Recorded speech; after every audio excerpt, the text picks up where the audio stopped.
Ja myslím, že nepoviem nič nové. Je to štandardné ako pred tým prvým zápasom alebo pred zápasmi z Hibernians, takže pripravujeme sa na súpera a samozrejme máme nejakú spätnú väzbu hlavne z toho zápasu vonku, čo sme s nimi hráli a tešíme sa na zajtra.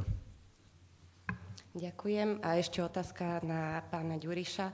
Aká je aktuálne atmosféra v kabíne? Tak v kabíne žiadny problém, atmosféra je fajn, tešíme sa na zajtrajší zápas a vieme, čo nás čaká, takže vidíme, jak to bude vypadať, ale ako vravím, aj videl som jedno pekné video ohľadom tohto zápasu, že zázraky sa dejú zvlášť v Trnave, takže ja verím, že zajtra nás jeden čaká. Ďakujem. Teraz dáme priestor vám, pani novinári, na otázky.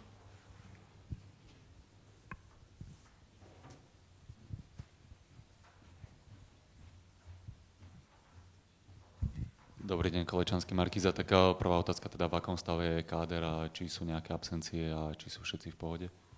Tak sú tam dve absencie. Tvardzo, to čo som hovoril už pred zápasom s Prešovom, má zlomený palec a Kubo Power bude chýbať kvôli červenej karte z Krajovi, takže to sú dve absencie, ktoré nám budú chýbať. V podstate Trnava musí dať 3 góly, ale už dvakrát v podstate doma Trnava strelila 3 góly, tak je to možno taká vzpruha. Otázka na obidvoch. Sprúha by bola, keby sme tie góly strelili, takže určite my v tom zápase, alebo respektíve do toho zápasu ideme motivovaní a to, čo spomínal aj Miško, tak jednoznačne tie zázraky vo futbale sa dejú. Máme podporu našich fanúšikov na vlastnom štadióne, takže bude záležať iba na nás, ako vstúpime do toho zápasu. Chceme byť určite aktívni, bolo by dobré a určite by nám pomohlo, keby sme strelili rýchlo góla, ale naozaj v tom zápase musíme byť veľmi organizovaní, veľmi koncentrovaní, lebo videli sme v tom zápase, keď stratíme a vypadneme z toho, čo som teraz povedal, tak vedia to potrestať. Takže bude to veľmi ťažký zápas, ale ideme sa pobiť o nemožné a s týmto cieľom ideme do toho zápasu. Otázka teda na Michala. Z čoho sa možno poučiť z toho predošlého zápasu a čomu sa vyvarovať? Tak, jak povedal tréner, ako ten prvý polčas z našej strany bol, alebo tá prvá možno 15-20 minútovka bola dobrá a mali sme tam určité šance a keď sme možno ten gól premenili alebo dali, tak ten zápas je úplne iný, takže treba sa od tohto odraziť a začať tak, ako sme začali tam a vo futbale je všetko možné. Ja si myslím, že keď sme dali ten prvý gól, tak s pomocou tribún dokážeme tu veľké veci, takže je to len na nás a ja verím, že do toho zápasu vstúpime dobre a ten zápas sa bude vyvíjať tak, ako budeme chcieť my. Treba minimálne 3 góly, kedy naposledy si strelil hat-trick teda? Tak v Európe sa mi to podarilo, raz a to bolo ešte v Plzni, takže to už je možno už v minulom storočí, takže už je to nejaká dlhšia doba. No. Ešte by som chcel informáciu, koľko je teda predaných lístkov a čo teda páni hovoríte aj na ten záujem, že možno by vám asi aj pomohlo viac divákov na tribúnach. Aktuálne je predaných 6 000 lístkov. Čo teda hovoríte k tej fanúšikovskej pomoci? Tak jednoznačne potrebujeme. Mali sme ligový zápas v Trenčíne, kde sme hrali doma. Doma vedia urobiť fantastickú atmosféru a samozrejme čím väčší počet bude, tak tým lepšie pre celú atmosféru zápasu a aj pre chalanov na ihrisku. Takže je rozdiel mať 5-6 tisíc a je rozdiel mať 10 a viac. Takže ja dúfam, že nám pomôžu v čo najväčšom počte a že ich odmeníme aj dobrým výkonom a že ich potešíme. Ďakujem.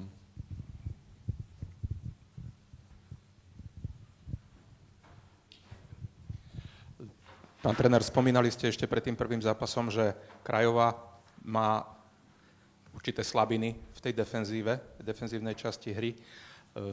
Ten prvý zápas vám nejakým spôsobom potvrdil tento názor, alebo ako ho upravil? Tak potvrdil. V momente, keď sme boli smerom do ofenzívy nebezpečných v prvom polčase, tak sa otvárali okienka. Samozrejme nebudem hovoriť, ktoré a ako, to sme si povedali aj dnes, alebo ukázali.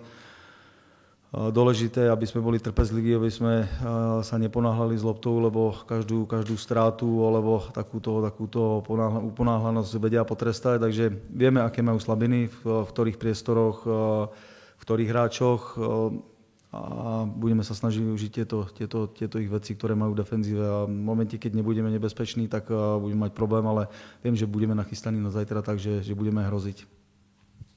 Ešte by som sa spýtal vás v podstate obidvoch. Áno, hovoríte, netreba sa ponáhľať, netreba to otvárať, ale keď bude v 60. minúte 0-0, nepôjdete potom do rizika?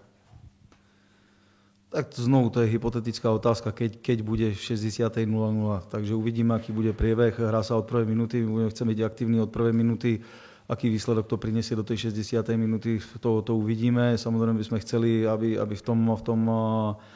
v tej minúte, o ktorej ste hovoril, aby ten výsledok bol troška iný v náš prospech, ale od začiatku určite chceme byť aktívni, ale s tým, že musíme mať aj si dávať pozor na tie zadné vrátka, lebo tam naozaj nemôžeme sa púšťať do nejakého extra bláznivého štýlu, že všetci ideme dať góla, lebo to bude naša smrť. Takže musíme stále byť to, že aj keď stratíme loptu, tak budeme pripravení ju hneď získať, alebo respektíve spomaliť ten útok, aby sa to na nás nevalilo tak, ako v druhom polčase. Michal?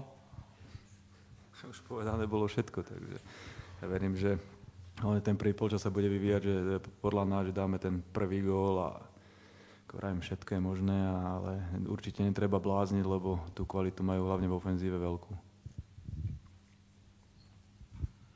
Mišo, ten ľavý. Čo tebe ako útočníkovi ukázala obrana Univerzity v tom prvom zápase? Lebo tam boli také momenty, že boli aj bezradní pri rozohrávke. Čo si videl, že čo by na nich mohlo platiť? Tak to sme si ukázali dneska na videu. Ja by som to nechcel veľmi konkretizovať, čo na nich platí, ale vieme z toho prvého zápasu nejaké veci, kde majú slabiny a kde by sa to dalo potrestať. Otázka na oboch. Dá sa počítať aj s nejakými emóciami a s tým, že môžu byť labilnejší, keď bude tlak tribún, keď sa nebude dariť, keď príde nejaký moment taký v zápase, ktorý ich vykolejí a nebude im dávať takú istotu, akú mali už po tom druhom polčase? Tak myslím si, že s každým mužstvom vie zamávať nejaký rušivý element, čo je, dáme tomu, v podobe nejakého tlaku alebo gólovej situácie, alebo konkrétne gólu. Myslím si, že na búrlivú atmosféru oni sú zvyknutí, to sme videli aj na ich domácom štadióne, ale samozrejme je to iné, keď hráte vonku a videli sme zápas aj v Belehrade alebo iné zápasy v lige, kde samozrejme, keď nemajú podporu tých svojich fanúšikov, tak vedia byť zraniteľní viac vonku ako doma, ale všetko závisí od nás, všetko závisí od supera, aký tlak na nich urobíme, ako sa budeme snažiť robiť tlak do ich boxu a tam byť veľmi aktívni. Takže všetko je o nás. Samozrejme rešpektujeme kvalitu súpera, ale všetko bude o našej snahe. Na Miša Ďuriša otázka veľmi jednoduchá. Veríte? Teraz myslím na kabínu. Ako vnímaš, aké je nastavenie chalanov? Tak keby sme neverili, tak tam ani zajtra nemusíme ísť. Ako ja vravím, že tie zázraky sa dejú a hlavne na domácom štadióne. Takže tu sme veľmi silní a verím, že jeden zázrak nás čaká zajtra. Ešte sa opýtam na Maťo Škrtel, tam hodil takú do placu nejakú takú stávku, že keď bude neviem koľko divákov, ja si neviem ho vo hlave Škrtela predstaviť, ale teda akú to má odozvu u vás, ako to vnímate? Takže strojček už je nabitý.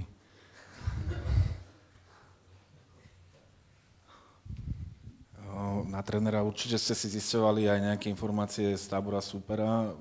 Podarilo sa vám zistiť, že či im vypadol nejaký hráč. Všimol som si, že napríklad teraz bránkár nebol ani na súpiske na tom ligovom zápase a úplne tam pretočili zostavu. Tam nerátame absolútne s tým. Uvidíme dnes, kto príde na Slovensko.